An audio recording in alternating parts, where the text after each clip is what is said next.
Hi everyone! Welcome back to our channel! In this video, itutuloy namin yung aming love story from being strangers to being a married couple in just about 1 year. But this time, we'll start with being boyfriend-girlfriend to being engaged and finally getting married. Yes, and kung di nyo pa napanood yung part 1 ng aming love story, check the link in the description. And once again, we hope na ma-inspire namin kayo with our love story that God wrote for us. So let's continue the story starting at question number 16. So question number 16, how did you determine that you're meant to get married? Okay, so sa akin, maraming situations na binigay si Lord during the boyfriend-girlfriend relationship namin na na-test talaga yung pagiging totoo ng aming love for each other. So maraming times na nagkakasakit siya, kahit nandun siya sa work, sobrang stress, ganyan, trangkaso. So, eager na rin ako na sana mapakasalan ko na siya para maalagaan ko siya.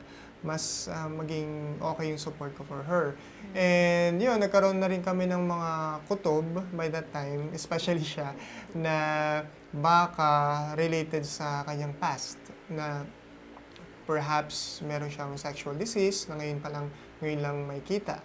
So, nakailang check kami nun sa mga hospitals. And during that time, may isang episode doon na nagkadramahan na rin kami. So, sabi niya sa akin one night, na kung sakaling positive siya, she's willing to let me go. Na because she wants the best for me. Ganyan. So, ako rin, ang hirap tanggapin yun, syempre, as a person. Pero it took me overnight to think about it. Sabi namin na, sige, hintayin pa rin, mag-check up pa lang naman din. Pero na-realize ko na I should still continue loving her. And my inspiration is God Himself, na minahal naman niya tayo, no, as Christians, not because we are good or perfect, but because He chooses to love us. So, yun din yung gusto kong i-demonstrate na love sa Kanya. So, after magpa-check up, punta kami sa SM Lungko, and yun, sinabi ko sa Kanya na I still want to continue, regardless whatever would be the outcome. Na kahit 5 years or 10 years, gaano man ka-short na ibibigay ni Lord, basta magkasama kami, I'd be happy. Kasi kaysa na maiwan ko siya, mag-isa na lang siyang i-bear yung burden na yun, hindi ko kaya. So, yun yung mga situations na nakita ko. It's not just emotion that's driving me to be with her, but true love. And at the same time, love you. So, at the same time, yung blessing ni Lord sa akin, personally, na yung mas nakapag-ipon ako for the wedding. So, na-bless yung work ko since then. And sabi ko na, okay, so God is giving me these things to provide so that we can pursue marriage soon. Yun, sa akin. Okay, thank you. Thankfully, negative yung mabalik ko lang. Negative yung sa disease. Yeah. So, it turned out to be testing sa amin. Testing. And also, bukod doon, sa akin naman, that time, we can honestly say, based on our assessment, na our relationship is growing stronger over time, na our love and affection grow din as nung mas lalo kaming tumatagal. Mm-hmm. And also, we have a better understanding ng marriage covenant through the Bible and other books na binabasa namin, and even other married couples na we know. So, na mas naging confident kami na ready and willing na kami to dive into it. Kahit hindi perfectly, pero alam na namin yung papasukin namin with the right expectations. So, question number 17, how did you turn from boyfriend-girlfriend relationship to engagement? So, yung totoong engagement, officially is, a year after nung unang hike na nagkakilala kami. So, February 25, 2017. Mm. Tama? So, Sa Masungi J Reserve. oo, sa Rizal din. And, yun, simple lang, ayoko ng Showy. showy. Ayoko ng showy ng proposal. So, ginawa niya naman yun. Intimate lang. May part doon na kami na lang dalawa yung naiwan doon sa isang peak. Nagpaiwan. Nagpaiwan ka. Tapos, may pinakuha niya yung kating ko na yung ganito lalagyan. Eh, nandun na yung ring. Nakalagay, marry me forever. Yun. So, nagulat siya. Hindi niya in-expect. Kasi akala niya, kating ko lang dahil nahihilo ako. Ganyan, kasi mainit. So, pagkabukas niya, nagulat siya. And then, sabi ko na lang sa kanya, totohanin na natin to. And then, yun, sabi niya, a big yes. So, yun yung naging engagement namin.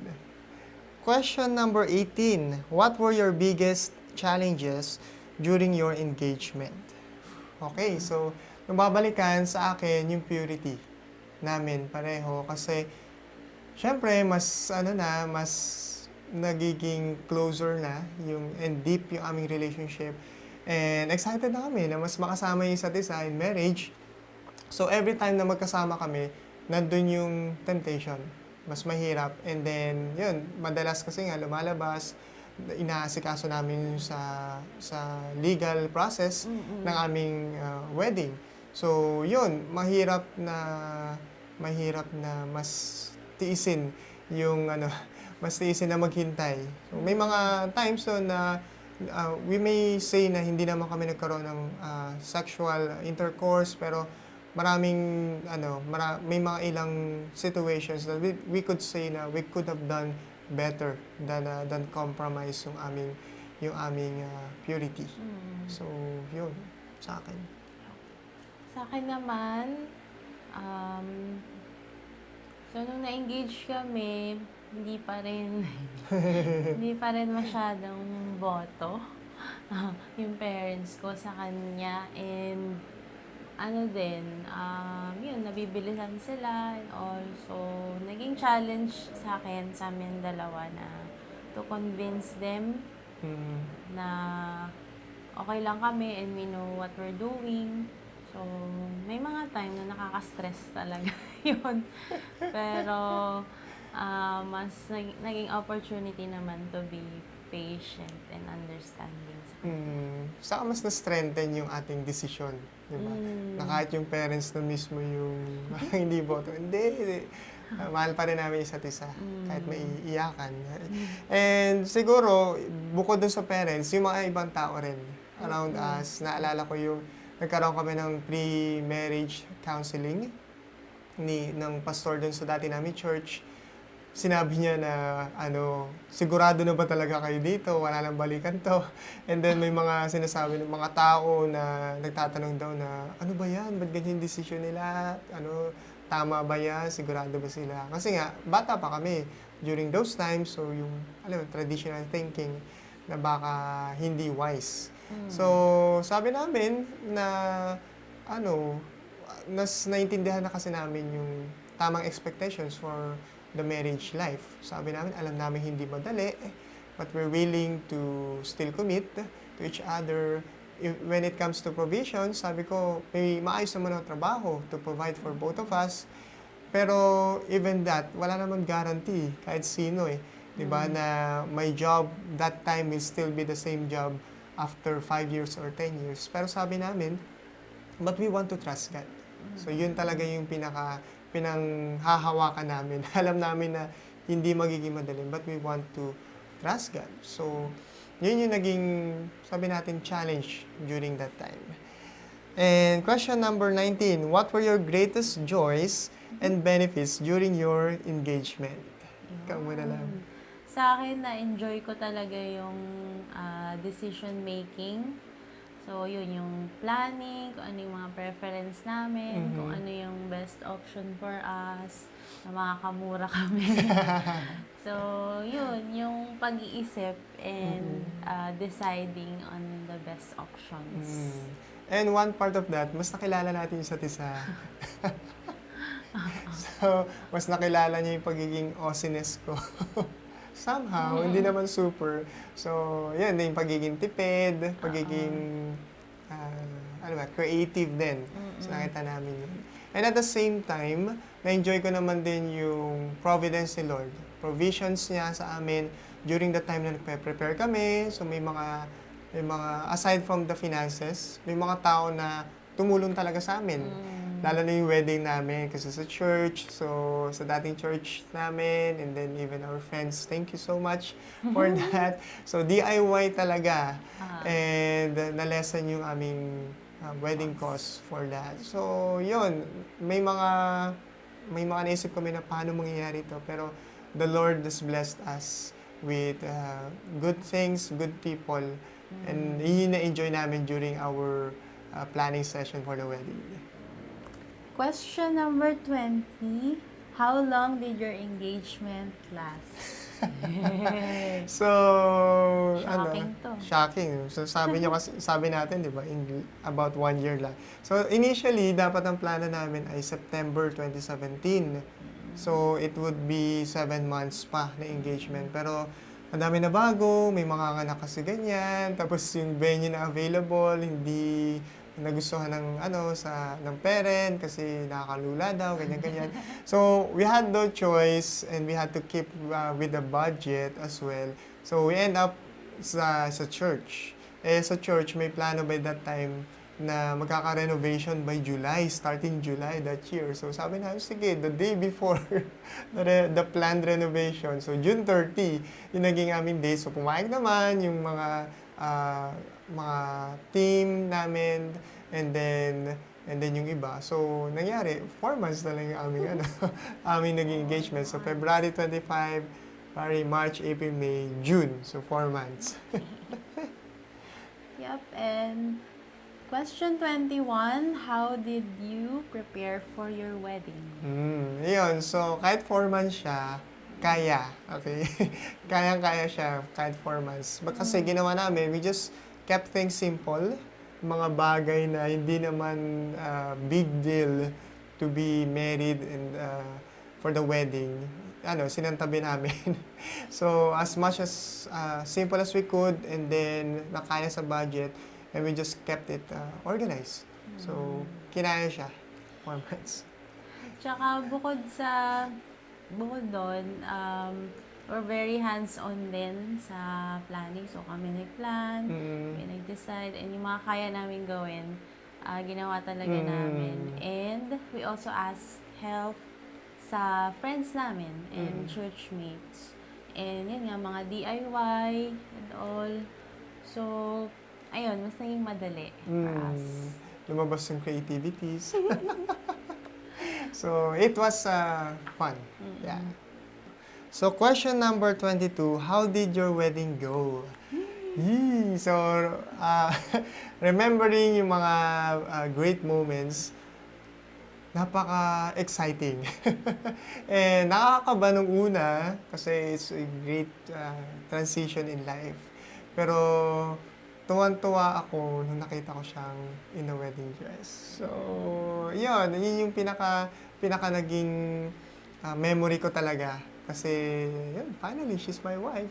Mga bagay like decorations or even yung mga tao na nandun. Hindi ko na masyado napansin. Basta sa akin, nakafocus lang talaga ako na I'll be standing before God and others, making a vow to my wife, promising to love her for a lifetime. And yun. And the first time na nakiss ko siya, tuwan-tuwa ako. And it's been very great.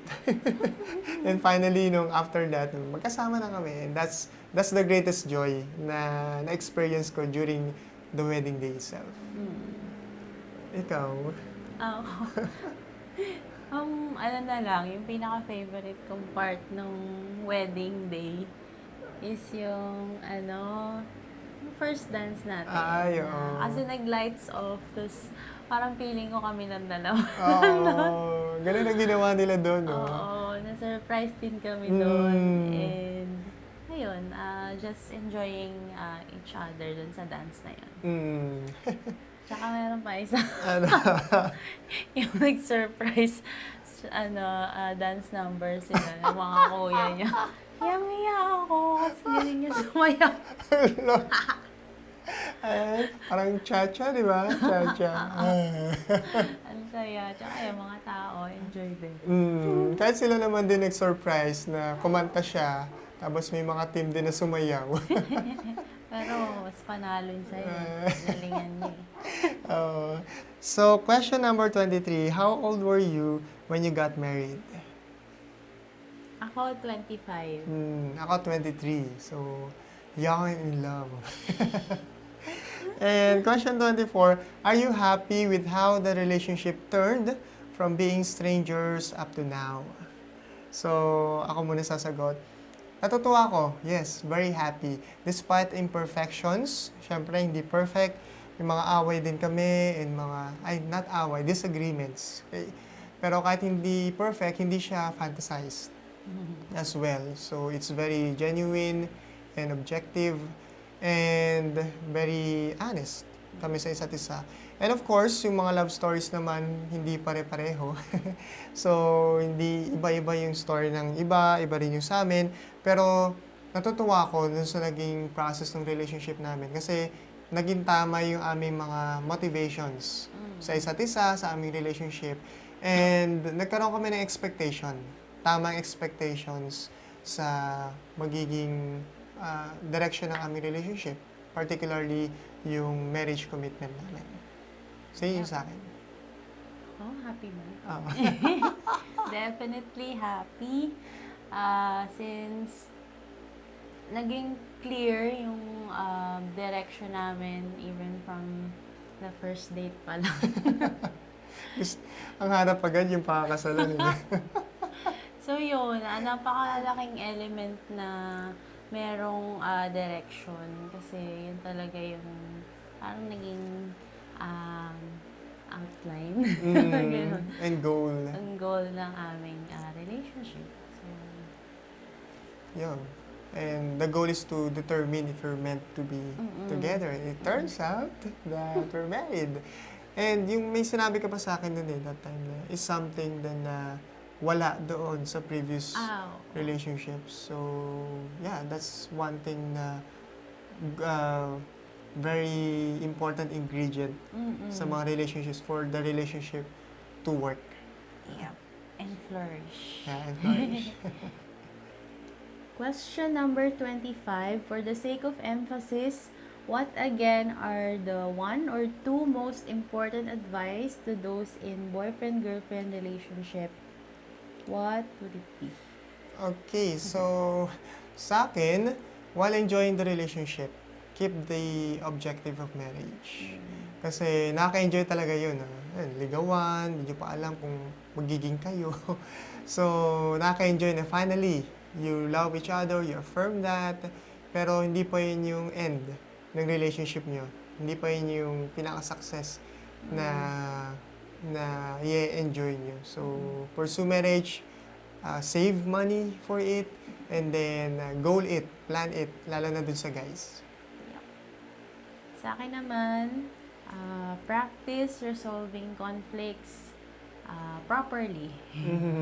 So, wag hayaan na lumilipas lang yung mga issues, mga away, and then at the end, magpa-pile up lang and then hiwalayan na.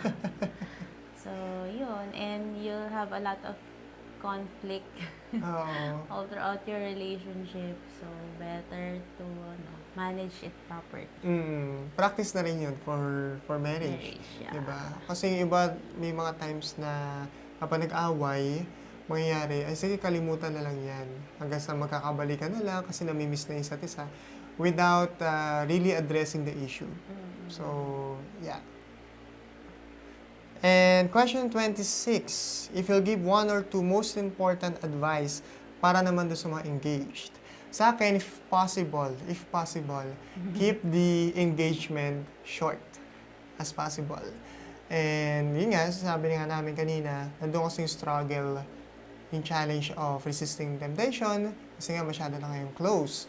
And at the same time, you shouldn't focus sa mga or consider too much yung mga ibang tao, mga preference ng mga ibang tao to decide na sila yung magdidictate for your wedding. Kasi halimbawa, di ba, na yung iba, mga 1 year pa. Bakit? Kasi next year pa uuwi yung si tita ganyan or yung pinsan ko na ganito na nasa US. And ang nangyayari, lalong napapatagal yung yung wedding. So, yun. And I guess, natin yun, no? In-apply natin.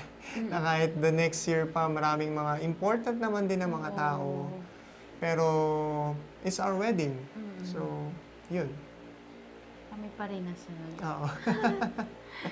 Sa akin naman, advice ko is be more excited and focus sa married life more than the wedding day itself. So, wedding day, ilang oras lang po yan. Yes, nakaka-excite naman talaga and it's a fun and good event, life-changing event. Pero, it's just the start and mas maraming adventures and mas maraming magagandang bagay na pwedeng i-look forward sa marriage. Kasi iba, super meron kasi silang picture talaga ng gusto ko ganito, pag maglalakad ako ganito, gusto ko yung flowers ganito, o yung mga tao, yung suot namin ganito, ka-ingrande. Pero pag nandun ka na, hindi mo siya mapapansin na. Mas mapapansin mo talaga yung magiging asawa mo na on that wedding day. And soon we'll have a video on that, about weddings. Yep. Question number 27. Based on your experience of relationships until now, what would be your ultimate lesson? Okay, ultimate.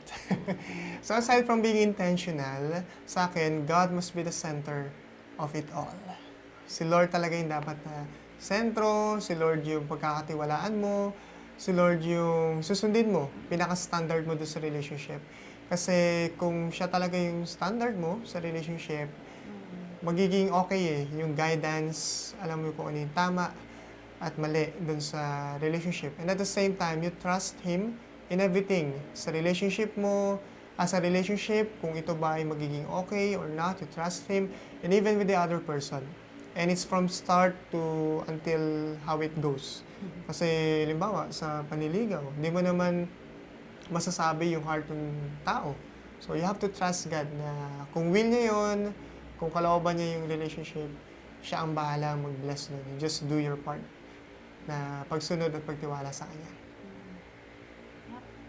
Sa akin naman is have the right expectations sa sarili mo, sa partner mo, and sa relationship nyo na it will never be perfect, lalo na sa umpisa. But you can grow, you can try again next time kung nag-fail man kayo. And yun, kung wala mang perfect relationship, merong happy and healthy one. So, yun. Yeah. Actually, marami pa kaming gustong sabihin about having a happy and successful relationship. Kung meron kayong mga questions or suggestions, just comment it below. Yep, and on our next video, we'll talk about the things we're glad we knew before getting married. So don't forget to subscribe and hit the notification bell below. Until then, keep growing, love better, and we wish you a happy relationship. Thanks for watching. Bye! Bye! Sorry. Keep growing. Bye! Happy relationship. Mabubulot ako sa relationship. Recording in 3, 2, 1, go. Actually, marami pa kami gustong sabihin about growing a sorry, but having... sorry.